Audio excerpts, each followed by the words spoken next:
All right, we're going to do problem 103 from the homework. I'm going to go through A, B, and D, and I'm going to leave C for you to do on your own to try it to see if you understand it. So we're going to start with letter A. We have this function, f of x equals 1 over x. We want to find a rock from x equals 2 to x equals 3. And so when we have two x values, we basically just want to use the slope formula, y2 minus y1 over x2 minus x1. And if we write out our points, our first point would be 2, and then when we plug 2 into the function, we get half. So that would be x1, y1. And our second x value would be 3, that would be x2. And our y2 value would be plugged into the function 1/3. So those are our 2 points that we're finding the slope between, and then we just want to plug it into our formula. So our y2 is 1/3 minus our y1, which is 1/2, all over x2, which is 3, minus x1, which is 2. So if we want to simplify that, we need to find a common denominator for the top of the function. Let's do a common denominator of 6. And to get 6 here, we're going to have to multiply the top and bottom by 3. To get it on this side, we're going to have to multiply it by 2. So we would get 2, 6 minus 3, 6. That would be the top. And then the bottom, 3 minus 2 is 1. And anything divided by 1 is just that number. So going forward, we don't really have to worry about the denominator. So let's simplify the numerator. 2 minus 3 is negative 1 over 6. There's our AROC calculation, or the slope of the line that connects the points at x equals 2 and x equals 3. Okay, so part B is asking us to use our AROC expression now for 2 and 2 plus h. So let's remember that our AROC expression is f of a plus h minus f of a all over h. In this case, our a is 2. And so we're just going to plug that in.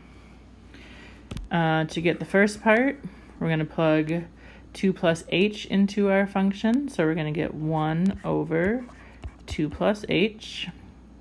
To get the second part, we're going to just plug in 2.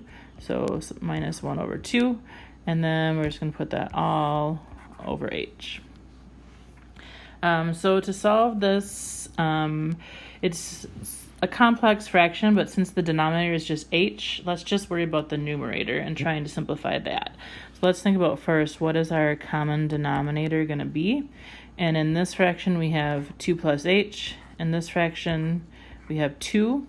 And in order to get a common denominator, we're going to have to multiply those two things together. Whoops, so our common denominator is going to be 2 times 2 plus h. So that means we have to multiply this first fraction by 2, or 2 over 2.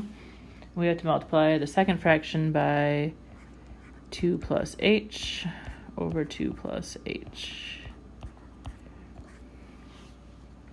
So when I rewrite that, 2 times 1 is 2,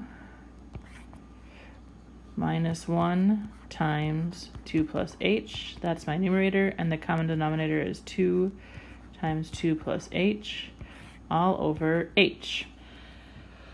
That looks kind of confusing. It's not as bad as it looks. Let's think about h as being the fraction h over 1, because we can write anything over 1. And then let's do the idea that when we're dividing fractions, like here, we can multiply by the reciprocal. So we're going to take the top fraction times the reciprocal of the bottom fraction. So when I just rewrite the top fraction, I'm just going to simplify it as I rewrite it. So I'm going to distribute this negative 1.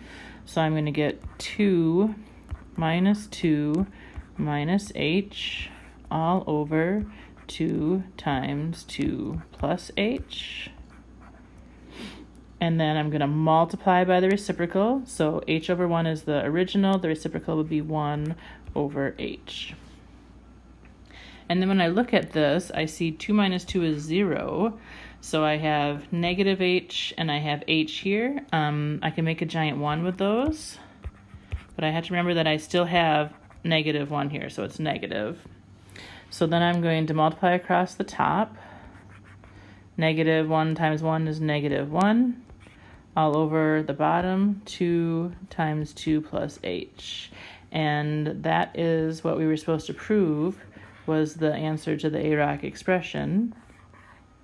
And so therefore we see why those two match and how we get that. Now you should be able to use that same process for x and x plus h. Just take out the 2, put the x in there, see if you can get it to work. You know what the answer should be because it says it in the problem. Let's skip then to part D. What is the limit as h approaches 0 of this function? Now, a common mistake I saw on the test is that people assume that we're putting 0 in for x, but we're not. Notice here we're putting 0 in for h. So if I rewrite this as negative 1 over x times x plus 0, I can simplify that. X plus 0 is just x. So I have negative 1 over x times x, or negative 1 over x squared. And that is the limit as h approaches 0 of this function. Now, if we want to find, remember we had our original function here, f of x equals 1 over x. If we want to find IROC now at any point in this function, we just pick a value for x. So if we want to find IROC at 3, we would put 3 in for x. So it would be negative 1 over 9. That would be our IROC value. If we want to find it at 5, it would be negative 1 over 25.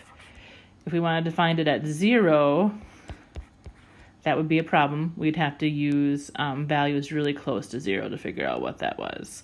Or look at the graph, because we're going to have a whole or an asymptote there based off of the fact that it's undefined.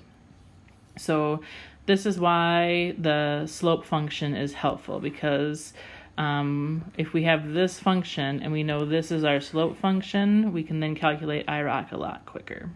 I hope that helps.